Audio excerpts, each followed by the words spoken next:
Radio.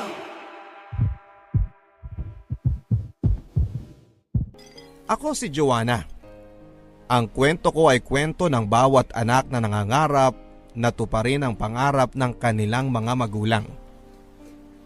Lumaki ako sa isang liblib na probinsya kung saan ay ang tanging paraan lang para makaahon ang mga tao sa hirap ay ang mangibang bansa. At dahil ang sekundaryang paaralan doon ay sobrang layo, kaya mas pinili na lang naming tapusin ang elementary. Para sa amin ay sapat na yon, kailangan lang namang matutong magsulat at magbasa para makapag-ayos kami ng mga kailangan naming papeles para mangibang bansa. Tulong-tulong na nga rin kami dito sa aming bayan. Palibhasa, karamihan na doon ay nasa ibang bansa na, kaya sila na mismo ang tumutulong sa amin sa mga proseso pa. Yun naman ang nakakatuwa sa aming probinsya. May puso pa rin para tumulong at magkusa. Lahat kami ay gustong makaahon sa hirap. Sawa na kaming kumain ng mga napupulot naming kamote sa likuran ng mga bahay namin. Pagod na rin kaming kumain ng lugaw na mas marami pa ang tubig kesa sa kanin. At kahit luya ay hindi naman magawan lagyan dahil nanghihinayang kami sa 5 pisong ipangbibili dito. Kaya tanging asin lang ang pwede naming ipanglasa. Ang gusto lang naman namin ay hindi kumalam ang aming mga sikmura. Bahala na sa lasa. Basta ang importante, makaraos kami sa pang-araw-araw. Papadudot, katulad ng ibang tao sa aming probinsya, ang mga magulang ko ay pangarap ding umahon sa hirap. Palibhasa ay hindi sila nabigyan ng pagkakataon na mangibang bansa. Kaya naman sa akin nila nilalapag ang pangarap na ito. Hindi kasi nakapag-aral kahit kindergarten ang mga magulang ko. Mas inuna nila ang makapagtrabaho agad dahil pareho silang napunta sa mga malalaking pamilya. Kaya kailangan nilang magtrabaho sa murang edad para may maisubo ang buong pamilya nila. Alam na alam ko ang mga kwento ng pamilya ni na mama at papa. Dahil ito ang gabi-gabi nilang kwento sa akin nung bata pa lamang ako bago ako matulog. Palibhasa, ito lang ang tanging alam nilang ikwento dahil ni minsan naman ay hindi sila nakabasa o nakahawak man lang ng mga storybook na pwede nilang ibahagi sa akin. At ayos lang sa akin yon. Hindi na ako maghahangad pa ng sobra dahil kahit nagkulang sila sa akin sa pinansyal na aspeto ay binusog naman nila ako ng pagmamahal at mabuting aral na hindi mo mabibili kahit sa pinakamahal na tindahan. Maswerte ako sa kanila, papadudot, at alam ko sa sarili ko na gagawin ko ang lahat, mapasaya lamang silang dalawa.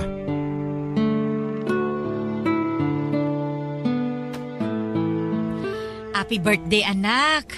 Happy birthday po yun, Nay. Naku, pasensya na, Joanna, ha? Yung kasi naririnig ko dyan sa radyo ni Namiling eh. Ayos lang yun, Nay. Ito naman. Saka ang hina kaya ng radyo ni Naaling Miling, kaya siguro ganun ang pagkakarinig nyo, hindi ba? Ikaw naman, pinapagaan mo pa ang loob ko. Mali naman talaga. Ay, sana man lang nakapag-aral man lang ako kahit grade 1. Siguro alam ko banggitin ang mga salitang yan. Di na kailangan, Nay.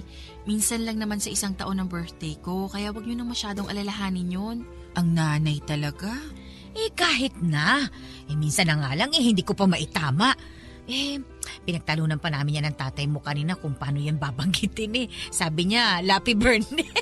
Sabi ko, happy birthday. Ay nako, pareho pala kaming mali. Ay anak, halika. Halika dito, dali. Dito sa kwarto. May regalo kami para sa'yo. Hala, ang nanay nag-abala pa. Sana'y inipon nyo na lang ni tatay yan para sa araw-araw natin. Matagal naman itong inipon. Wala ka pa sa mundo, nag-ipon na talaga kami. Ngayon lang lumaki na dahil naibenta na namin ang 3 kambing natin. Nay, binenta nyo yung mga kambing natin? Ayaw ko nga sana pero mapilit ang tatay mo eh. Gusto niya maihabol sa kaarawan mo ang iaabot namin.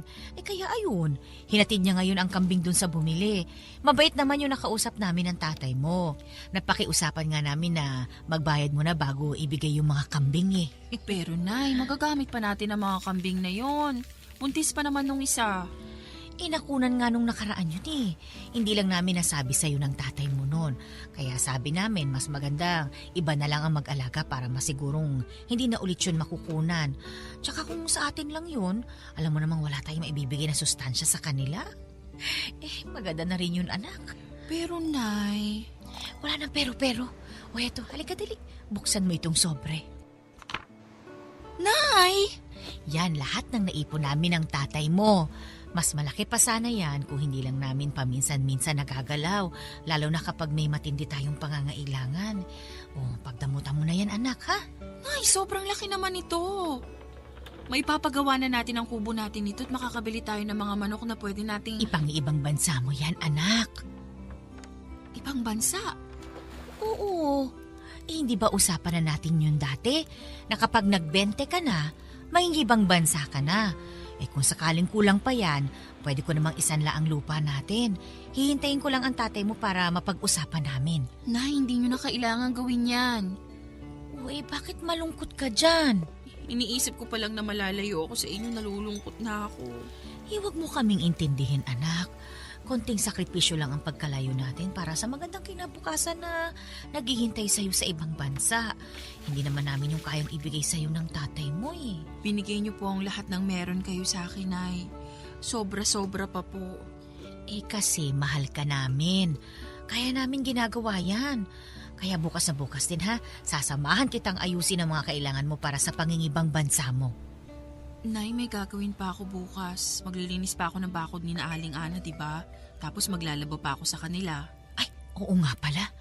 Sige na anak kung kailan ka na lang pwede. Ayun na siguro ang tatay mo. Baka dala-dala na rin niya yung nahuli niyang tilapia na iihawin natin ngayon.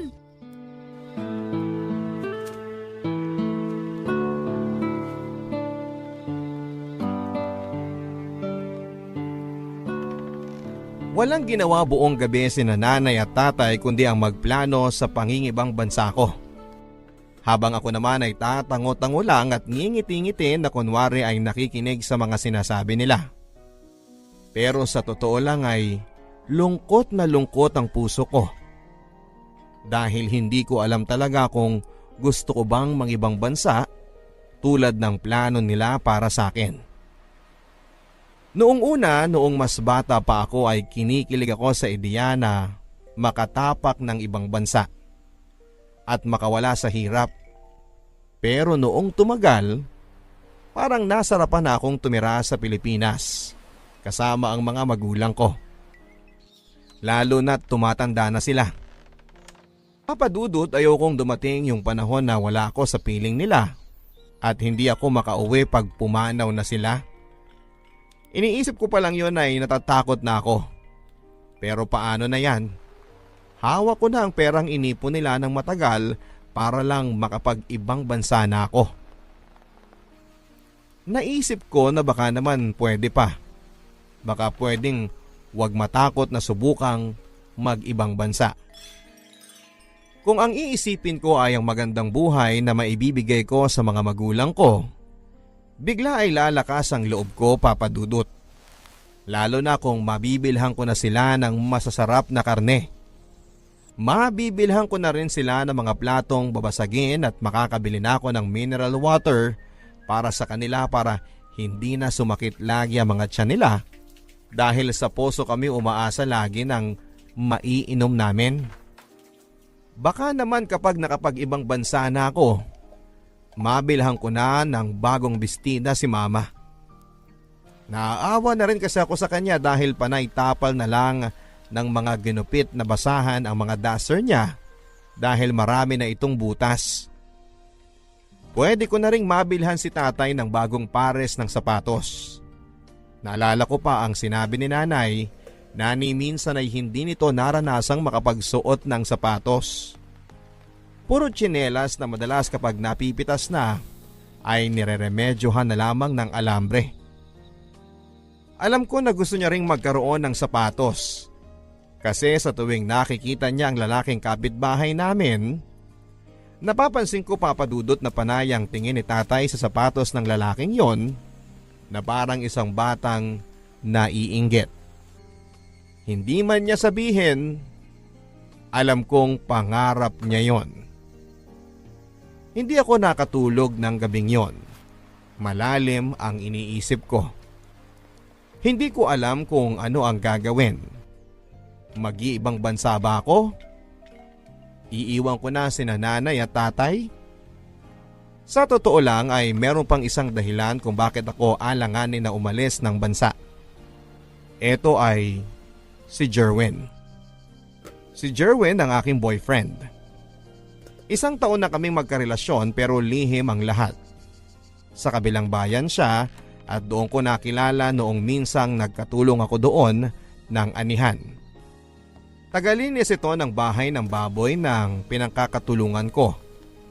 Mula noon ay nagkamabutihan kami.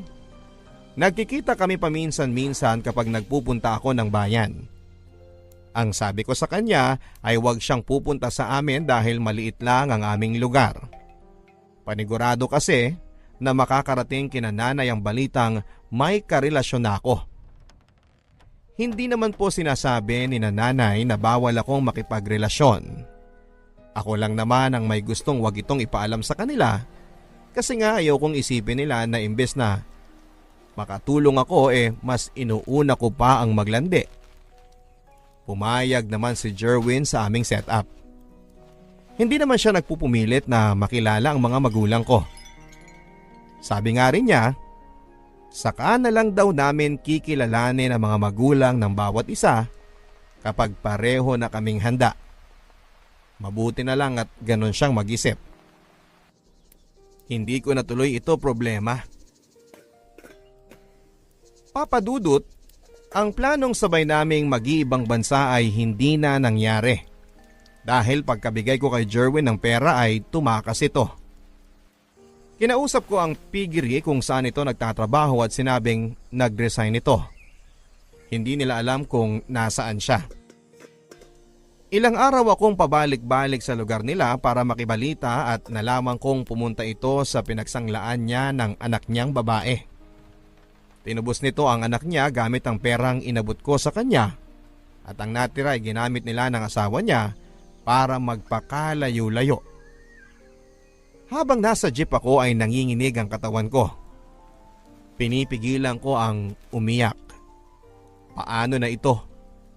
Paano ko mababawi ang perang pinagkatiwala sa akin ni nanay? Paano kapag nalaman nila? Dapat ko bang sabihin? O gumawa na lamang ako ng paraan? Bakit ba kasi ako nagtiwala kay Jerwin? Bakit siya pa ang minahal ko? Bakit niya ako niloko? May pamilya na ito at tinangay pa niya ang perang bigay ng mga magulang ko. Higit sa lahat ay mas nangibabaw ang hiya ko sa mga magulang ko na buong buhay ay nagpakahirap para makaipon ng ganong halaga. Tapos isang araw, nang napunta na sa palad ko yon ay bigla na lamang itong mawawala. Maling-mali na nagtiwala ako dahil sa pagmamahal. Alam kong hindi ko na makikita pa si Jerwin dahil siguradong magtatago na ito at iiwas na sa akin. Ipagdarasal ko na lamang siya at sana nga ay masaya na siya sa ginawa niya sa akin. Kung nasaan man siya, sana naman ay tulungan niya akong manalangin na makahanap ako ng kapalit ng perang tinangay niya sa loob ng 1 buwan. Mga kapuso, ilang gabi akong hindi makatulog sa kakaisip kung saan ako kukuha ng perang pangpalit sa tinangay ni Jerwin sa akin. Mabuti na lamang at hindi nakakahalata si nanay at hindi nagtatanong kung kumusta na ang mga papeles na inaasikaso ko. Papa Dudut, ang hirap magsinungaling sa mga magulang mo. Lalo na kung puro ang pagmamahal na makikita mo sa mga mata nila habang kinakausap ka. Hiyang-hiya ako at sobrang nakokonsensya. Hindi ko alam kung saan ako hahagilap ng pera. Alam kong wala naman akong mauutangan sa amin dahil pare-pareho lang kaming nangangailangan ng pera. At panigurado na malalaman ni nanay na umutang ako. Anong isasagot ko sa kanila kung sakaling magtanong sila, hindi ba? Kapag naiiyak na ako ay lalabas na lamang ako ng bahay at sinasabing mag-iigib ako para sa kapitbahay. Doon ay iiyak ako. Magagalit sa sarili ko. Bakit ang tanga-tanga ko? Hindi biro ang perang nawala sa akin. Nakasalalay ang kinabukasan ng mga magulang ko sa perang yon. Bakit ko pinabayaang mawala ito? Sa tuwing naaalala ko ang mga hirap ng mga magulang ko, sa tuwing nakikita ko ang mga payat nilang katawan at humpak na mga pisngi dahil sa kakulangan ng nutrisyon, ay sumisikip ang dibdib ko. Sa tuwing nakikita ko silang may sakit pero kailangan nilang bumangon sa papag para ipagpatuloy ang pagtatrabaho, naluluha ako.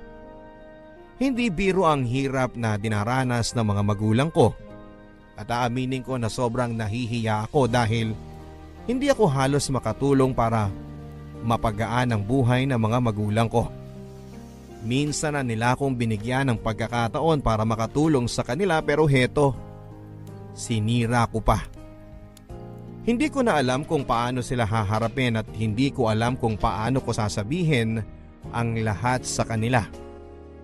Hindi ko ata kayang makita na masaktan sila sa mga nangyari. Ayoko na silang makitang nasasaktan dahil higit akong nasasaktan. Asa na yung mga pangako ko na balang araw, sila naman ang iaahon ko sa hirap. Nay, asan po ang tatay? Andun kay Ninong Pedro mo, umutang ng 1,000. Bakit kailangan pang mangutang? Kasi ano po? Kasi gusto kanyang bilhan ng bagong damit at sandalyas. Nay, wag na po. Diyos ko, utang pa talaga kayo. Hindi ko yun kailangan. Yun din ang sabi ko sa tatay mo pero siya ang nagpupumilit. Sabi niya gusto niya na magmukha kang presentable kapag pupunta ka na sa airport. Ayaw naman niyang magmukha ka raw kaawa-awa doon. Nay naman, paano naman ako magmumukhang kawawa? Malinis naman ang mga damit ko Pero kasi lahat ay kupas na at napagliitan mo na. Nay, hindi na yun kailangan. Alam mo anak, minsan lang naman yun. Ibubuhusan namin sa'yo ang lahat bago ka umalis. Gusto naming maranasan mo yung magkaroon ng mga damit na bago para hindi ka naman maliitin ng mga taong makakasalamuha mo sa ibang bansa. Nay naman kontento na naman ako sa mga nabili yung damit sa akin dati. Masaya na ako at sobrang nagpapasalamat doon. Pero anak, hayaan mo na lang kami ng tatay mo na ibuhos sa'yo ang mga bagay na dati ay pinapangarap namin para sa mga sarili namin. Yun na lang naman ang magpapasaya sa amin. Huwag mo nang pigilan. Nay, nahihiya na ako sa inyo. Just Kim, bata ito. Hindi mo kailangan mahiya. Responsibilidad naming ibigay sa'yo ang lahat ng kailangan at ang mga bagay na magpapasaya sa'yo. Nay, may sasabihin po ako sa inyo. Ano yun? Nay, kasi mukhang tatay mo na yan Mamaya mo na lang sabihin ang gusto mong sabihin Kumain muna tayo at tsak na gutom na ang tatay mo. Hindi na bali po, Nay. Sigurado ka? Opo.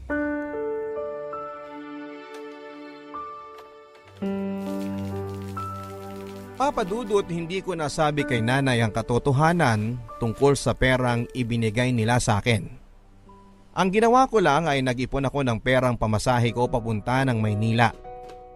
Ang sabi ko sa kanila ay pupunta ako roon para ayusin ang mga papeles. Ang sabi nila, sasama daw sila.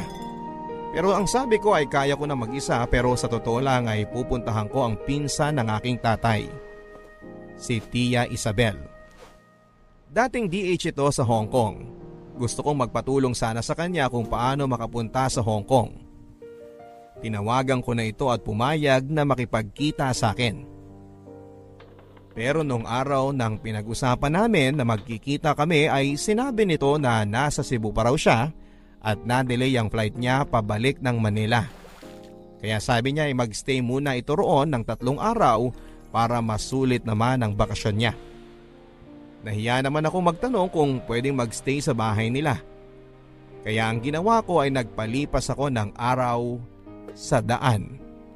Sa mga terminal ako natutulog at kapag napapansin ng mga guard na tumatambay na lang ako roon ay pinapaalis nila ako.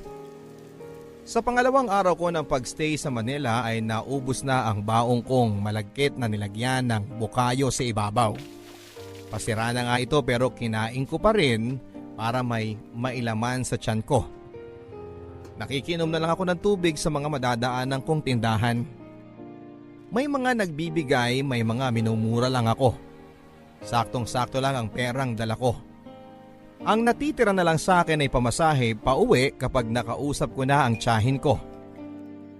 Noong 2 araw ay wala akong nagawa kundi ang pumasok sa matataong fast food at pasimpleng uupo sa mga mesang may natirang pagkain at doon ay kinakain ko ang mga natira ng mga customers na umalis na. Mabilisan. Mga butong alam kong nalawayan na pero may laman pa rin. Mga sauce na nahaluan na ng tubig ay iniinom ko rin. Pati ang mga kanin na nasa mesa ay pinatos ko na para mawala ang pangangasim ng aking sikmura. Kapag napapansin na ako ng mga crew ay aalis na akong bigla. Tatakbo, hiyang-hiya ako sa ginagawa ko pero kailangan kong tiisin. Kasalanan ko rin kung bakit ako nasa ganitong sitwasyon. Sino pa ba ako para mag-inarte? Ikaw na ba si Joanna? Ako nga po, Tia Isabel. Kumusta po kayo? Ayos naman. Umupo ka muna. Gusto mo ng juice? Pwede po bang tinapay na lang? Ay, mukhang nagutom ka. Naku, pasensya na ha, kung napaghintay kita ng matagal. Alam mo naman ang negosyo ko kung saan saan ako dinadala. O sige, sandali, kuha lang ako ng tinapay at juice. Salamat po.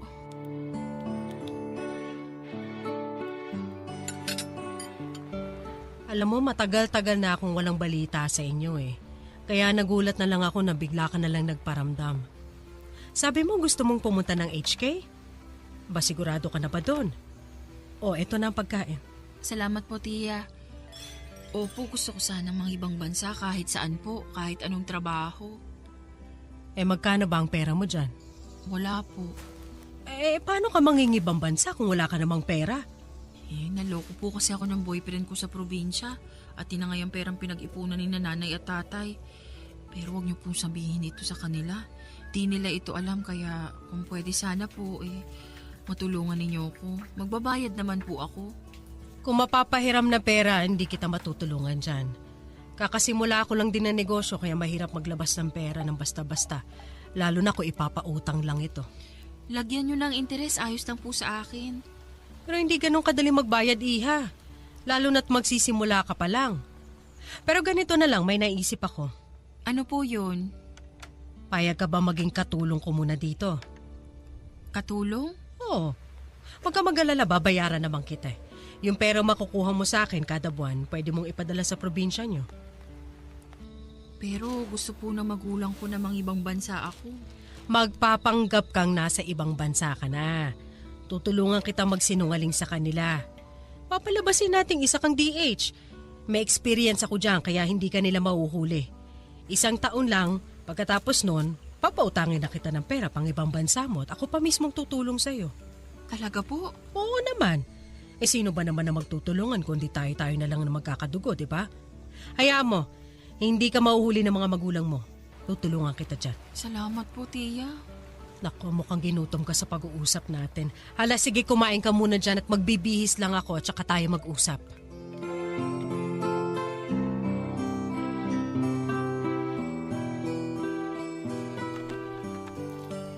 Tinulungan nga ako ni Tita Isabel kapalit ng pagtatrabaho ko bilang katulong sa kanyang bahay.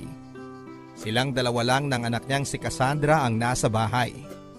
Ang asawa niya ay nasa Davao nakadestino. Yun ay para sa negosyong sinimulan nila. Ang dapat ko lang daw gawin ay alagaan si Cassandra. Ihatid sundo sa eskwela.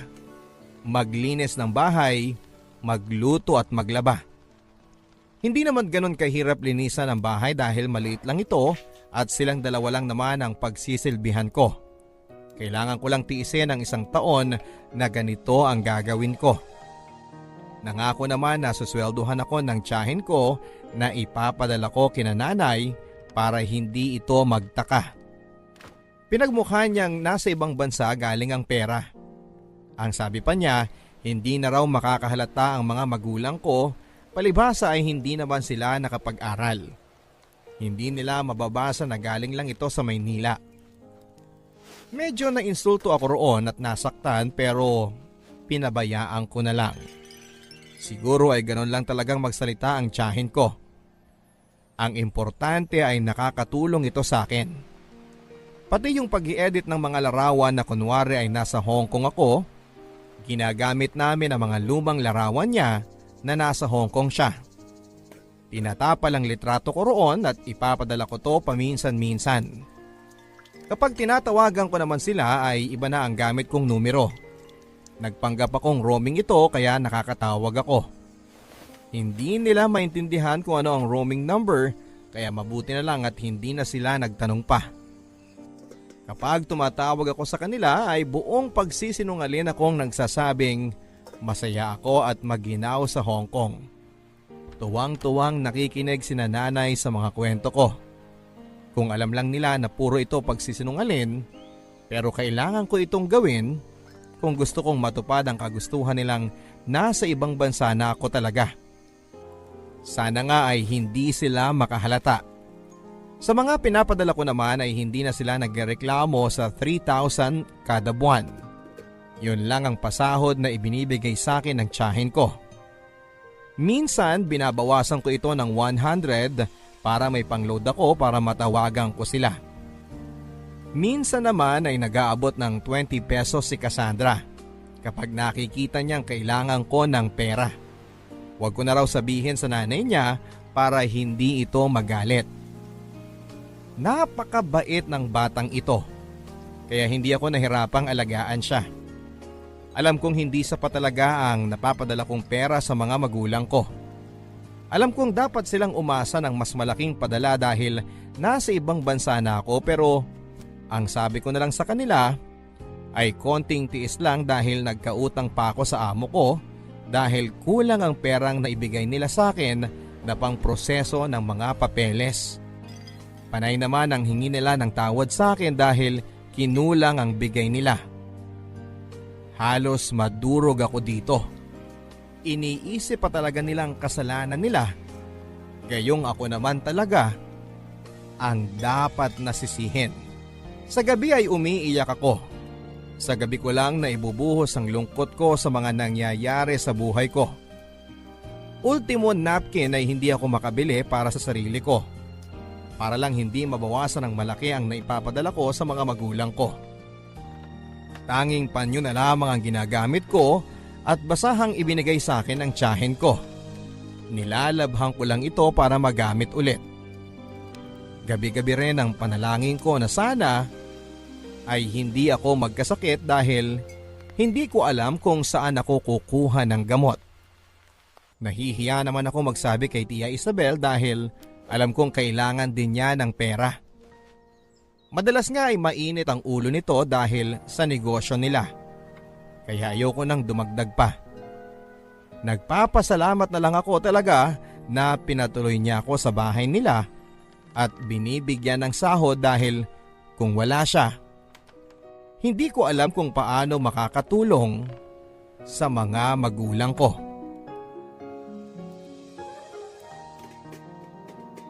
Lumipas ang 6 na buwan at unti-unti nang nakikita ko ang ugali ng tiyahin ko. Hindi maganda. Nung nahuli niya ako nagsi-cellphone para i-text ang nanay ko ay kinuha niya yon. Huwag daw ako magsi-cellphone habang nagtatrabaho dahil nakakasira ng oras. Naiintindihan ko naman siya. Ang sabi niya ay ibabalik niya lang ito sa gabi pagkatapos kong makapaglinis. Pumayag naman ako kaya sabi ko sa mga magulang ko ay sa gabi na kami mag-usap. Ang sabi ko kasi ay umaga yon sa Hong Kong. Nagsinungaling na naman ako. Ang sabi ko ay doon lang ako pinapayagang gumamit ng cellphone bago magtrabaho at nauunawaan naman nila. Hindi lang ito ang mga nagbago. Dati ay 2 beses akong kumain sa isang araw, isa sa tanghali at isa sa gabi. Ngayon ay naging 1 beses na lamang at tuwing tanghali lang. Nakiusap ang tiyahin ko na kung pwede ba ay damihan ko na lang ang pagkain sa tanghali dahil kinukulang siya ng pera para sa panggabi pa ng isang tao. Nauunawaan ko siya. Kaya binubusog ko na lang ang sarili ko sa tanghalian. At yung natitirang pagkain ni Cassandra ay pasimple niyang inaabot sa akin para kapag nagutom ako sa gabi ay may makakain ako. Pero nang nahuli ito ni Tia Isabel ay pinagalitan niya ang anak niya. Hindi ko na hinayaang maulit pa ito. Naawa naman ako sa pinsang kong ito. Ang sabi ko sa kanya ay ayos lang ako. Hindi naman ako gutumin. Pero hindi yun totoo. Gutumin akong tao dahil siguro dumami na ang trabaho ko sa bahay. Kulang na lang ay maging karpentero nila ako. Kaya naman kapag ginugutom ako sa gabi, yung mga natitirang pagkain sa plato nila ay pasimple kong kinakain sa lababo. Hindi naman nakakahalata si Tia Isabel kaya gano'n na lang ang ginagawa ko. Marami pang ibang pagbabago bukod dito. Ayaw na rin ni Tia Isabel na sumabay akong kumain sa kanila sa hapagkainan. Dahil nagiging makwento raw si Cassandra kapag kasabay ako at nakakalimutan ng kumain ng maayos. Pero naisip ko, hindi ko naman nakakasabay si Cassandra kumain sa tanghali dahil sa school siya kumakain. Tumango na lamang ako. Ang sabi niya ay sa kwarto na lang daw ako kumain. Pumayag naman ako, Papa Dudut. Pero nung tumagal, tinanggalan na rin niya ako ng kwarto dahil uupa daw doon ang kapatid ng asawa niyang binata. Kaya naman napilitan akong matulog sa kusina kung saan ay malapit sa lababo. Tanging karton, isang una na tuwalya lamang ang kumot ko para ipanglaban sa mga lamok. Maaga din akong kailangang gumising dahil maagang gumigising si Tia Isabel. Ayaw niyang nadadatnan akong nakahilata pa ng 5:00 ng umaga sa kusina. Ginawa ko yon. Lahat ng gusto niya ay tango lang ang sagot ko.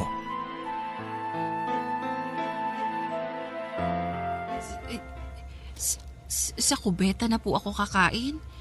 Bakit po? Oo, kasi kung dito ka sa kusina kakain, marami magkukumpul-kumpul ng mga langgam dyan. Alam mo naman tag-ulan ngayon, naghahanap yan ng tirahan at pagkain. Maingat naman po ako at lilinisan ko naman po kung makahulog man ako ng pagkain. Ano ka naman nakakasigurong malilinisan mo yun talaga? Nung isang araw nakita ko yung tinik ng tinapa dyan sa lababo. Pinagkainan po yun ng kapatid ng asawa ninyo, hindi po ako. Kahit na. Ayoko ng langgam, alam mo yan. Mas madaling maglinis ng kalat sa CR. Tubigan mo lang, wala na yan. Sa kusina, ayoko masyadong nababasa. Pero Tia, ang hirap naman pong kumain doon. Madali lang, ikaw lang ang nag-iinarte. Malinis naman ang CR ko, 'di ba? Kahit nga matulog, pwede ka dun eh. Tia, baka naman pwedeng sa mesa na lang ako kumain. Kahit pagkatapos nyo na lang po kumain ng tanghalian. Pangako lilinisan ko po. Di ba napag-usapan na natin to? Ayaw ko nakakasabay mo si Cassandra dahil dumadaldal siya. Wala naman po siya sa tanghali eh. Sumasagot ka pa talaga? Basta ayaw kung kumakain ka sa hapagkainan. Hindi ko alam kung anong dumi ang nasasagap mo sa paglilinis. Hindi kami pwede magkasakit na mag-ina, lalo na ako. Ang dami kong dapat asikasuhin sa negosyo, alam mo yan. Pasensya na po.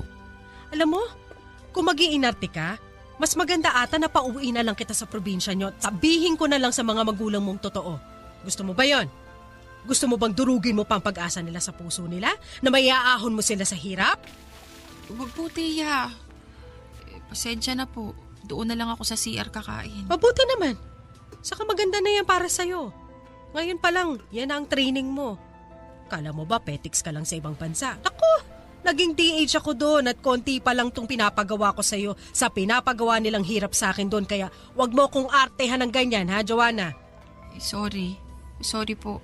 Naiintindihan ko na po kayo. Mali po ako. Good. Maglinis ka na ng CR para bukas pwede ka nang kumain doon.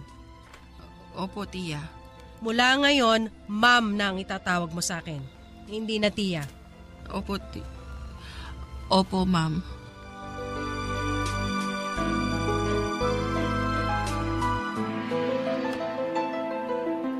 Lumala ng lumala ang trato ni Tia Isabel sa akin.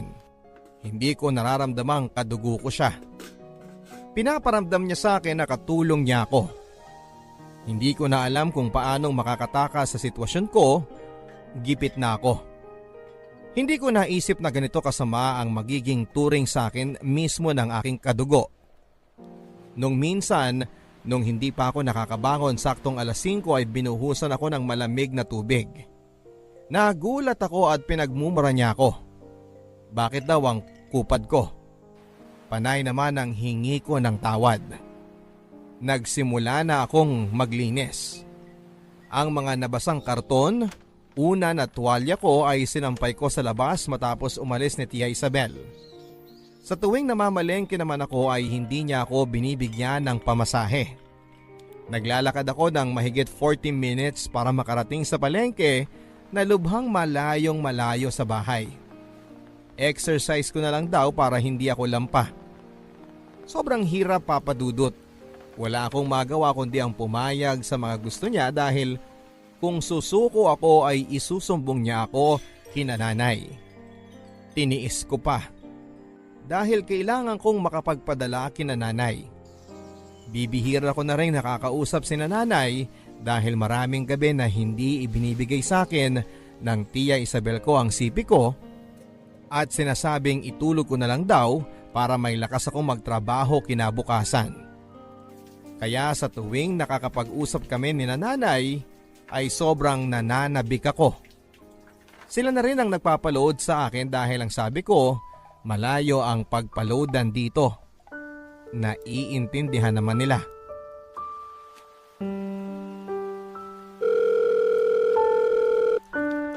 Anak! Ay, Diyos ko, mabuti naman at sinagot mo na ang tawag ko. Alalang-alala na kami ng tatay mo sa'yo eh. Hindi ka man lang sumasagot. Okay lang naman ako, Nay. Hingin niyo na lang ako ng pasensya kay tatay. Marami kasing ginagawa dito ngayon eh. O hindi ka pa nagpapadala ng larawan mo dyan ah. Gusto ka naming makita. Baka namayat ka na eh. Hindi naman po, Nay. Malusog pa po ako. Tumaba na. Ang dami kasing pagkain nitong amo ko dito sa akin pinapaubos. Naku, mabuti yan anak. Bumawi ka na lang ng kain dyan. Alam mo namang hindi namin kayang ibigay yan dito sa'yo eh. Kain ka lang ng kain dyan ha anak? Opo, Nay. Hayaan niyo kapag medyo nakabawi na sa inutang ko papadalan ko kayo ng malaki para makabili din kayo na makakain nyo dyan. Eh, hindi na kailangan anak. Baka sumama pa ang timpla ng sikmura namin. Alam mo namang sanay kami sa kamote dito. Baka kapag nahaluan ng masarap samain ang tiyan namin lalo ng tatay mo. Ang nanay talaga nagawa pang magbiro Tinatawa ko na lang itong pag-aalala ko sa'yo. Ikaw naman kasing bata ka wala man lang akong balita sa'yo. Akala ko napaano ka na. Akala ko nakalimot ka na. Makalimot? Nay, imposible naman yun. Mas maaga ko pang makakalimutan ang pangalan ko kaysa makalimutan ko kayo. Talaga ba? Baka sinasabi mo lang yan, ha? O siya, mag-ingat ka lagi dyan, anak, ha? Kumain ka ng maayos. Yung mga larawan mo, ipadala mo sa amin para maipakita ko sa mga kapitbahay natin. Opo, Nay. Isasama ko ulit sa padala ko sa inyo. Ay, siya, sige. Mabuti yan, anak. Natanggap niyo po ba yung padala ko nung nakaraang buwan? Padala? Opo. Anong padala, anak? Kasi 3 buwan ka nang hindi nagpapadala Naisip ko baka talagang binabayaran mo muna yung utang mo sa amo mo kaya ayun. Pero hayaan mo, anak. Unahin mo na muna yan, ha? Huwag mo muna kaming intindihin dito kasi nakakaraos naman kami. Sinangla muna namin ang lupa para may pambili ng pagdinegosyohan dito. Balak namin manok sana para mabilis ang kita sa itlog. Nay, nagpapadala po ako. Yung amo ko po ang nagpapadala kasi hindi ko po alam kung paano magpadala dito Ay, ganun ba? Wala naman kaming natanggap. Ipagtatanong ko dito, saan ka ba nagpadala? Magpapatulong ako sa kapitbahay natin, ha? Wag. Nay, wag nyo na pong tanungin sa kanila. Baka naipit lang po sa pinagpadalahan ng amo ko. Ako na po mismo ang titingin. Wag nyo na pong tanungin dyan, Nay. Aba, sigurado ka ba? Kasi sa amin anak, ayos lang naman kahit huwag ka muna magpadala. Kasi may sapat pa naman kaming pera dito. Unahin mo muna ang sarili mo dyan, ha? Bumili ka ng kailangan mo. Vitamina, ganun. Para lumakas ka. Bumili ka ng sandalyas mo para naman maganda ka kapag namamasyal ka dyan. Pasensya na talaga, Nay, ha? Kasalanan ko ito eh. Ay, ano bang kasalanan mo? Wala ka namang ginawa. Nagsakripisyo ka nga para sa amin ng tatay mo. Huwag mo intindihin yun. Kausapin mo na lang ang amo mo, ha? At baka nagkaroon nga lang ng problema. Opo, Nay. O siya anak, sige na. Aasikasuhin ko muna yung inahing manok ko dito. Nag-iingay na naman. Basta mag-ingat ka lagi dyan, ha? At tumawag ka lang kapag may oras ka. Kung wala naman, ayos lang din. Nauunawaan ka namin, anak. Opo, Nanay. Salamat po. At tatandaan mo, ha? Mahal na mahal ka namin ng tatay mo. Mahal na mahal ko po kayo, Nay. Makakabawi rin ako sa inyo.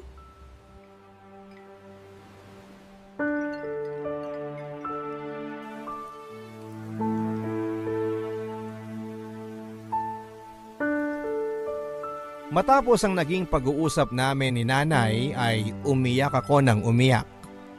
Pinagmasdan ko ang aking sarili sa salamin. Ako? Malusog? Hindi ako malusog. Ilang sakit na ang pinagdaanan ko dahil hindi ako maayos na nakakakain at nakakatulog. Sa bahay ng tiyahin ko ay parang kasalanan ng magpahinga at tumanggap ng biyaya. Pinahid ko ang luha ko sa likuran ng aking palad. Kailangan kong maging matatag para sa mga magulang ko. Hinawakan ko ang pisngi ko na may pasa. Normal na ito para sa akin. Araw-araw ay nagkakapasa ako dahil sa pananakit ng tiyahin ko. Sa tuwing mainit ang ulo nito ay sa akin niya binabaling. May mga oras pa nga papadudot na naglilinis ako ng CR ay bigla na lang niya akong tatadyakan at mapapasubsob ako sa kubeta. Hindi ko alam at bakit niya yon ginagawa. Basta hindi na lang ako umiimik. Ayaw niya ring nakikitang umiiyak ako sa tuwing sinasaktan niya ako. Sa tuwing nakikita niyang paluhana ang mga mata ko, ay bigla ako nitong sasampalin para hindi daw tumuloy ang luha ko sa pagbagsak. Ang dami kong inindang sakit pero lahat ay kinakaya ko. Lalo na kapag naiisip ko ang mga magulang ko. Naghilamos ako noon para mawala ang mugto ng mga mata ko. Tinignan ko ang orasan. Mag-aalas 3 na ng hapon. Pumasok na ako sa kwarto ng tiyahin ko at nilagay doon ang cellphone ko. Tinakas ko lang talaga yon dahil hindi ko na mahintay pa na makausap ang aking nanay. Gusto ko lang marinig ang boses nila para kahit papaano ay lumakas-lakas naman ako. Sinamsam ko ang mga sampay nang makita kong makulimlim na. Mag-isa ko lang noon sa bahay. Mamayang alas 5 ay susunduin ko na si Cassandra. Nang masamsam ko na ang mga sampay ay dumating na ang tiyahin ko. Nakangiti ito. Mukhang maayos ang naging takbo ng negosyo niya. Kaya naman kinuha ko na ang opportunity na ito para makausap siya tungkol sa sahod ko na ilang buwan na raw na hindi natatanggap ng mga magulang ko. Pero mukhang nagkamali ako ng atake dahil nang sinabi ko yon ay bigla na lang ako nitong sinabunutan. Sino raw ba ako para pagdudahan niya? Bakit naman daw niya hindi ipapadala ang sahod ko? Sinampal ako nito, pinagmumura.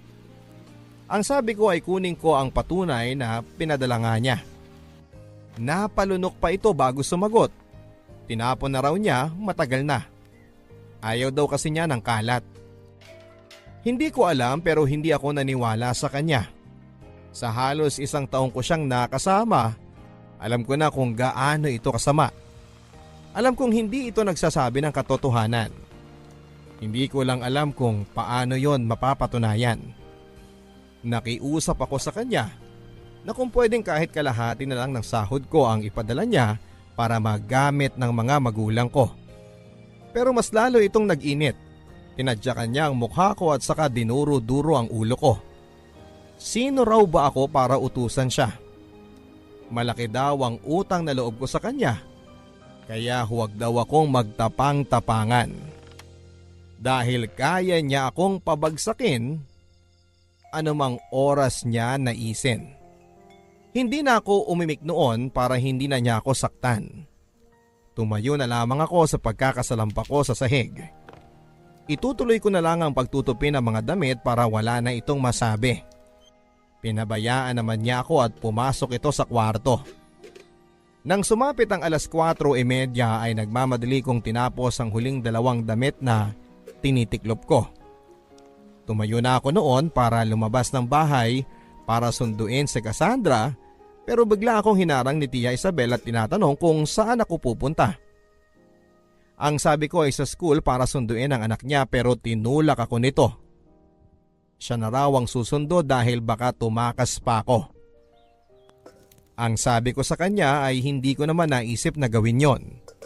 Pero dinuraan niya ako sa mukha at sinabing wala siyang tiwala sa akin. Lumabas ito at saka nilakang pinto mula sa labas. Gumawa siya ng paraan para maisara lahat ng pwede kong daanan. Siniguro niyang hindi ako makakatakas sa kanya. Kinalampag ko ng kinalampag ang mga pinto at bintana habang tinatawag ang kanyang pangalan. Pero para itong bingi na hindi pinapansin ang aking sinasabi. Umiyak ako at nanginginig na umupo sa may sahig. Para akong hayop na kinulong niya. Hindi ko alam kung ilang oras akong nakaupo doon. Basta nakita kong madilim na nang gumalaw ang pintuan. Dumating na siya kasama si Cassandra. Binulungan ako nito at umayos daw ako at magpanggap sa harapan ng kanyang anak na walang nangyari. Magpanggap na walang nangyari? Maniniwala ba ang anak niya sa nakikita nito sa akin? Na puro ako pasa sa katawan? Ganon ba katanga ang iniisip niya sa anak niya? Araw-araw ay naging hayop ang turing sa akin ni Tia Isabel. Hindi na nga makatarungan ang ginagawa nitong pagpapahirap sa akin, pati ang pag-iyak ko ay dahilan para mas lalo itong mamuhi sa akin. Naalala ko nung isang gabi umiiyak ako dahil sa sobrang sakit ng aking sikmura. Dahil sa gutom ay bigla na lamang ako nitong tinadyakan sa balakang habang nakahiga ako at namimilipit sa sahig ng kusina. Kapag hindi pa raw ako tumigil sa kakangawa ay ipapakain niya sa akin ang natirang mantika sa palayok at bubudburan pa niya ng laso ng daga. Pinilit kong tumahimik noon para hindi na lumala ang sitwasyon. Pinilit kong matulog kahit na ang sikmura ko ay galit na dahil hindi ako pinakain ng tanghalian dahil hindi raw masarap ang naging pagprito ko sa manok na ulam nilang mag-ina. Habang nangyayari sa akin ito ay naisip kong tumakas na. Pero hindi ko magawa dahil kinakandado ni Tia Isabel ang pintuan sa tuwing lalabas siya ng bahay. Lagi rin itong nagbabanta sa akin na kapag pinilit kong tumakas ay babalik na rin niya ako. Kinuha nga nito ang aking bag at nilagay doon ang mga ibang alahas niya at pera. Tinago niya kung saan para kung sakaling tumakas ako ay eto na ang gagawin niyang paraan para madiin ako. Napakahayop niya. Kadugo ko siya pero kung ituring niya ako ay akala mo'y napulot lang ako na tuta sa kalye na kaya niyang paikot-ikutin sa kanyang mga daliri. Nung minsang hindi ko na kinaya ang kanyang ginagawa sa akin ay sinubukan kong pumasok sa kanyang kwarto. Naiwan nito ang susi ng kwarto niya nang minsang nagmamadali itong pumunta sa school ni Cassandra. Nahanap ko yon sa ilalim ng kanyang kama. Deadbat pa ito kaya kailangan ko munang i-charge ng 5 minuto. Umaasa ako na pwede pa ang huling load na meron nito. Saka paniguradong meron at merong load yon dahil ang sabi ni nanay, sila na muna ang bahalang magpapaload sa akin kapag hindi ako nakakatawag sa kanila. Baka naman meron. Nang magbukas na ang cellphone ay agad kong kinontak ang aking ina. Ilang beses na nagring. Nanginginig ako noon. Dinadalangin na sana ay sagutin na nila bago dumating si Tia Isabel. Kailangan kong makahanap ng kakampi sa pagkakataong ito. Pero hindi nasagot ang tawag ko. Nang tapusin ko na ang tawag, ay nagmamadali akong i-off ang cellphone. Pero nang akmang ibabalik ko na ito sa ilalim ng kama ni Tia Isabel, ay nahuli naman ako ng kapatid ng asawa niyang si Kuya George. Mas matanda lang ito ng 5 taon sa akin. Nakatingin sa akin. Bihira ko itong makita doon dahil panay daw ang out of town. Hindi ko rin nakaklose.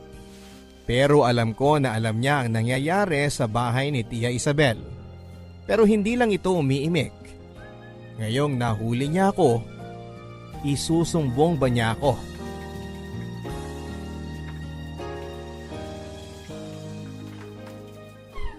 Anong ginagawa mo dyan? Nililinis ko lang. Inaayos ko yung kama ni Ma'am Isabel. Bakit ma'am tawag mo sa kanya tiyahin mo siya, di ba? Yun ang gusto niya eh. May ipag-uutos po ba kayo, sir? George na lang. Kumain ka na ba? May dala akong pansit malabon at malamig na soft drinks dyan. Mukhang hindi ka pa kumakain eh. Hindi pa po.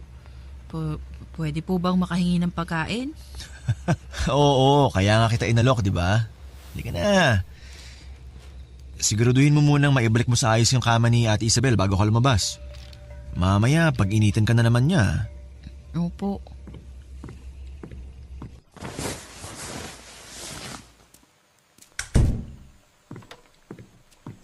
Oh, tara. Simulan na natin kumain. Kinukuha mo ba ang CP mo sa kwarto ni Ate Isabel? Ay, hindi po. Naglilinis ako talaga. Ay, hindi mo na kailangan magsinungaling. Hindi naman kita isusumbong eh. Gusto ko lang naman makausap ang mga magulang ko. Gusto mo nang umalis dito, no? Oo, pero hindi pwede. Ayaw ni Ma'am Isabel. Well, alam ko naman kung anong mga ginagawa niya sa'yo. Actually, nasasabi na rin sa akin ni Cassandra yan eh. Naawa rin ako sa'yo. Salamat po, Kuya George. George na lang. George. Ay, okay. Tutulungan kita makatakas dito. Talaga po? Oo. Iayos mo ng ibang gamit mo. Itatakas kita sa Biyernes pagbalik ko ulit dito. Sakto, wala daw si Ate Isabel nun at gabi na ang dating niya. Paano po yun? Nakakandado yung sa labas tuwing aalisin na Tia Isabel. Ano ka ba? May duplicate key ako para dyan. Humingi ako nung nakaraan. Kaya alam ko ng kalagayan mo. At gusto ko makatulong sa'yo na makaalis dito. Salamat po. Sobrang salamat po. Joanna, may pabor lang sana ako eh. Siyempre, sasakripisyo ko tiwala ni Ate Isabel sa akin nito. Kahit ano po yan, sabihin nyo lang. Talaga? Kahit ano? Opo, gusto ko lang makatakas dito at makauwi sa amin.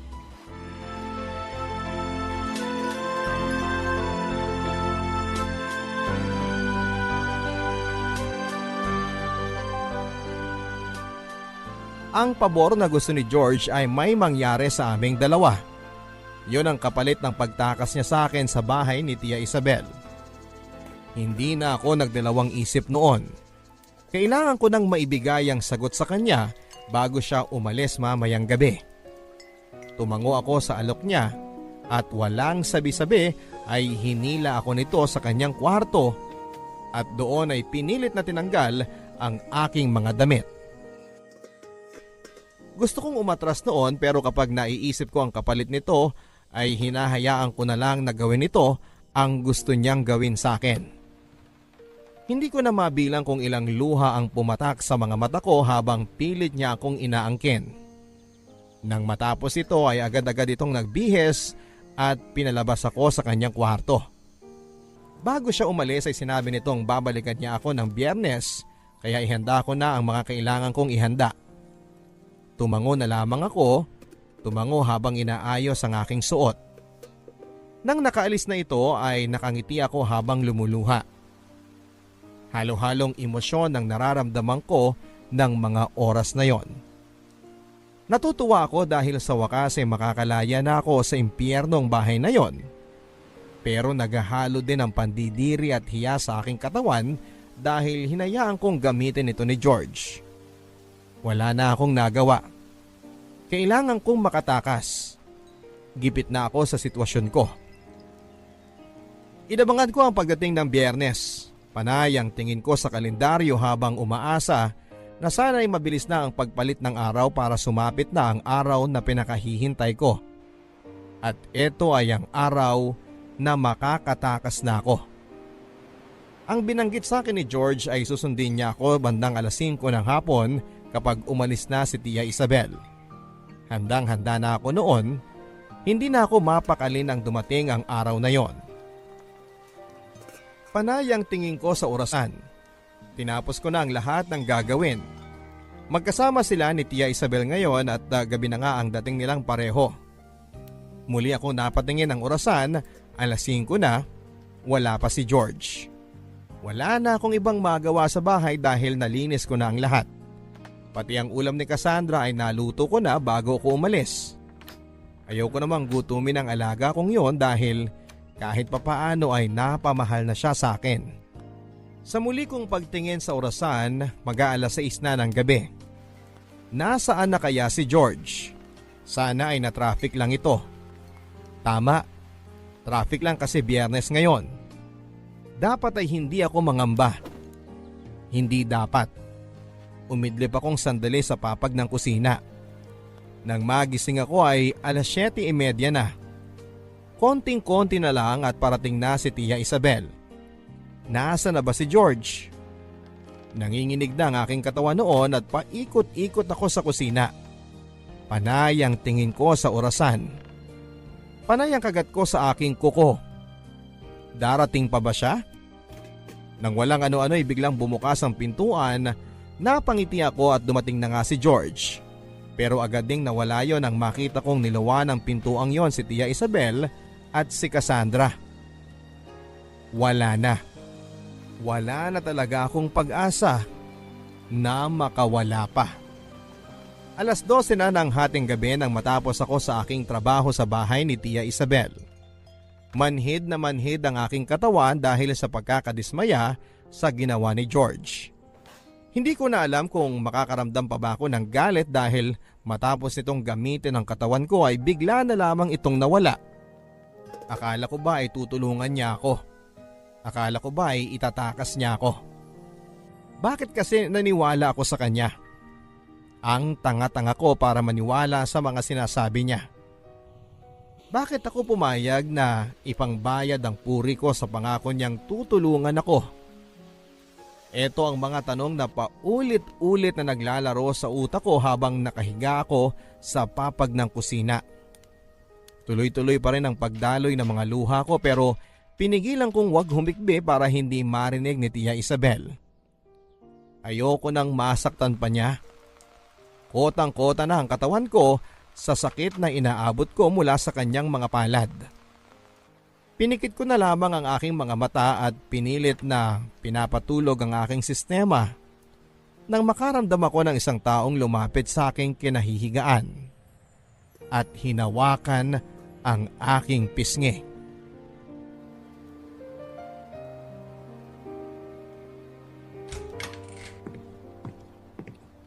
Cassandra, o bakit gising ka pa? May kailangan ka ba? Nagugutom ka? Ay, teka sandali at... Ate Joanna, umalis ka na dito. Ha? Eh, anong sinasabi mo dyan? Alam ko naman na pinahihirapan ka ni Mama eh. Naawa ako sa'yo. Wala kasi akong magawa kasi takot din ako kay Mama. Kas, balik ka na sa kwarto mo. Baka mapagalitan pa tayo pareho. Kapag nahuli ka ng mama mo't nakikipag-usap sa akin. Hindi yan. Tulog na yun. Ito oh. Cellphone ko to ah. Bakit nasa iyo? Kinuha ko kanina bago matulog si Mama. Pinasahan ko na yan ng load ha at chinarge ko na rin. Pwede mo na tawagan si nanay mo. Umuwi ka na sa inyo, ate. Kas, bakit mo to ginagawa? Kasi ate, napamahal na ako sa'yo eh. Mabait ka sa akin at inaalagaan mo ko kahit bad sa'yo si Mama. Naawa na ako sa'yo. Matagal na kita gustong tulungan.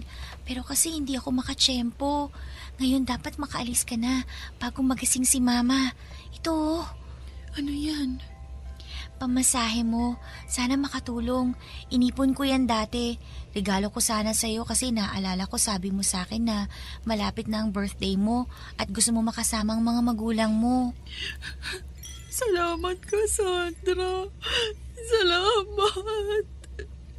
Bumangon ka na dyan. Huwag mo nang kunin yung mga gamit mo para hindi na marinig ni Mama. Nabuksan ko na yung pintuan. Salamat, Kas. Sobrang salamat. Mag-ingat ka, ate, ha? Sana mapatawad mo pa si Mama sa nagawa niya.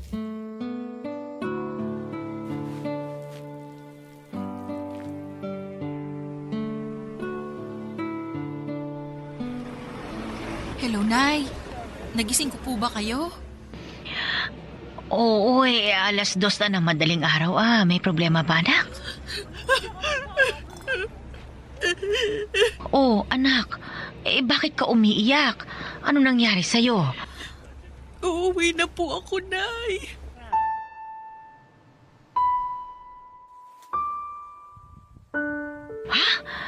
Bakit?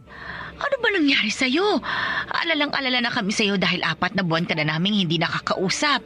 Hindi ko nasagot ang tawag mo nung minsan kasi nagpakain ako ng mga manok. Tinawagan kita nung gabi pero hindi ko alam kung bakit ayaw. Sasakay na po ako ng bus papunta dyan, Nay. Magpahinga na po kayo. Ang bilis naman.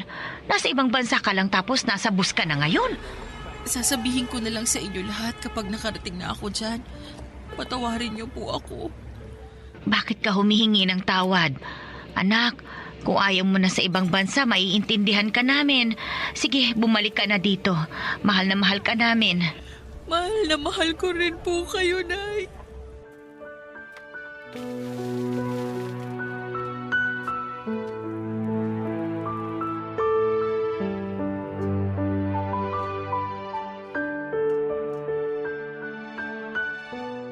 Mataas na ang araw nang makarating ako sa probinsya. Walang kain at walang tulog. Hindi ako nakatulog habang papauwi dahil natatakot ako na baka sumunod lang si Tia Isabel sa akin. Ibang trauma ang inabot ko sa kanya, Papa Dudut. Kapag kumakabog ang dibdib ko sa kaba ay nananalangin na lamang ako. Nang makarating ako sa bahay namin ay pinagmasdan ko ang bahay. Ang kubo namin. Walang halos na bago sa loob ng mahigit 1 taon na nawala ako. Paanong mababago wala man lang silang natanggap na pera mula kay Tia Isabel na pinangako nitong sahod ko. Naiiyak na naman ako nang maalala ko ang dinanas ko sa poder niya.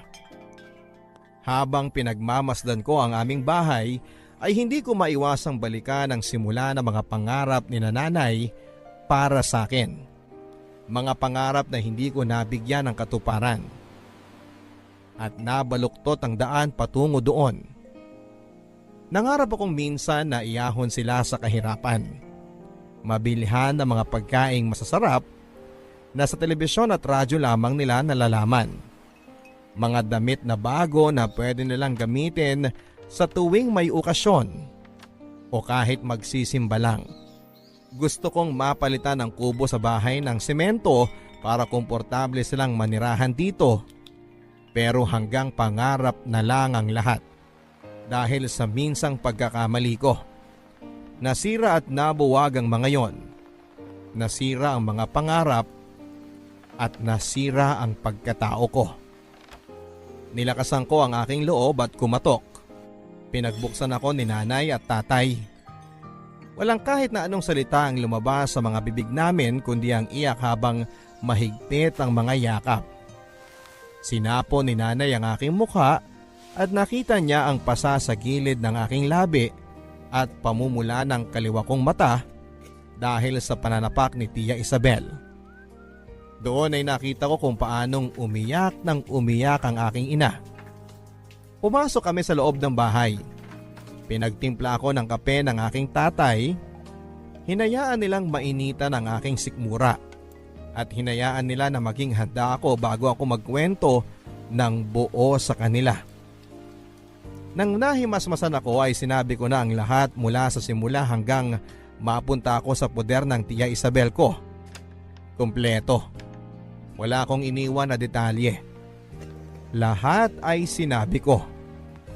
Alam kong masasaktan sila sa mga revelasyon ko pero dapat nilang malaman ang katotohanan para mapatawad nila ako ng buo. Akala ko noon ay sisigawan at sisisihin nila ako at ikukutya pero sa huli ay niyakap na lamang nila ako at buong pasasalamat sila sa Panginoon na nakauwi pa ako ng buhay sa piling nila. Doon ko napatunayan kung gaano ako kaswerte sa mga magulang ko. Naging malas ako sa mga naging desisyon ko sa buhay pero alam ko na panalo ako sa mga magulang ko. Hindi ko alam kung deserve ko ba ang kapatawaran at pagmamahal nila. Ngayon ko lang talaga napatunayan na dakila ang pagmamahal ng mga magulang para sa kanilang mga anak. Wala na akong ibang hangad. Gusto nilang magdemanda sa ginawa ni Tia Isabel sa akin. Pero ako mismo ang tumanggi. Naisip ko rin ang huling nasabi sa akin ni Cassandra bago niya ako patakasin. Patawarin ko ang ina niya sa mga nagawa nito sa akin. At yon ang balak kong gawin. Magpatawad at tuluyan ng makalimot. Matatagalan pero alam kong kakayanin. Konting panahon lang at magagawa ko na yon. Ang mahalaga ay makasama pa ni Cassandra ang kanyang ina na si Tia Isabel. Alam ko na kahit na gaanong kasama ang kanyang ina sa akin, ay alam ko naman kung gaano ito kabuting ina sa kanyang anak na si Cassandra. Saka siguro iniisip ko na rin na kaya ganon ang naging resulta ng trato sa akin ni Tia Isabel ay dahil sa mga matitindi nitong pinagdaanan sa Hong Kong. Alam ko ang traumang naramdaman niya kaya siguro sa akin niya pinapasa ang bigat na naranasan niya dahil alam niya na wala siyang ibang paglalabasan nito kundi ang sa akin na lang. Ganon na lang ang iniisip ko para mas mapadali ang pagpapatawad ko sa kanya at sa mga nagawa niya sa akin. Mas madali ang paghihilom ng sugat kapag ganon na lang ang iniisip ko. Hiling ko na sana ay maging payapa na ang kanilang buhay, lalong-lalo na si Cassandra na sa maikling panahon ay pinatunayan sa akin na may mabuti pa ring tao sa mundo. Cassandra, kung nakikinig ka man, maraming salamat at binalik mo ang tiwala ko sa tao. Sa ngayon po ay tumutulong na lamang muna ako kina nanay at kay tatay sa pag-aalaga ng mga manok. Nangangatulong din sa kabilang bayan kung may pagkakataon. Yung usapang pangingibang bansa ay hindi muna namin nilalapag sa mesa. Hahayaan muna naming maghilo muna ang sugat na nangyari sa aming nakaraan bago namin muli itong pag-usapan. Ang mahalaga ngayon, kasama ko ang mga magulang ko. Alam kong hindi rin naging maganda ang loob nila sa mga nangyari at panalangin ko sa araw-araw na mawala yon. Panalangin ko rin na kahit hindi ko natupad ang pangarap nila para sa akin, ay magawa pa rin nilang maging masaya. Pangako ko naman na tutuparin ko pa rin ang mga pangarap nila pero sa ibang paraan na. Ngayon pong nalalapit na po ang Kapaskuhan, plano ko pong i-welcome ang Pasko ng mas maaga para makabawi din ako sa ilang Pasko na wala ako sa bahay. Araw-araw ay gusto kong maging Pasko. Magde-decorate na po kami sa katunayan. Gusto ko pong araw-araw na iparamdam sa mga magulang ko ang pagdiriwang ng Kapaskuhan sa piling nila. At gusto kong mapuno ng respeto at pagmamahal ang loob ng aming tahanan.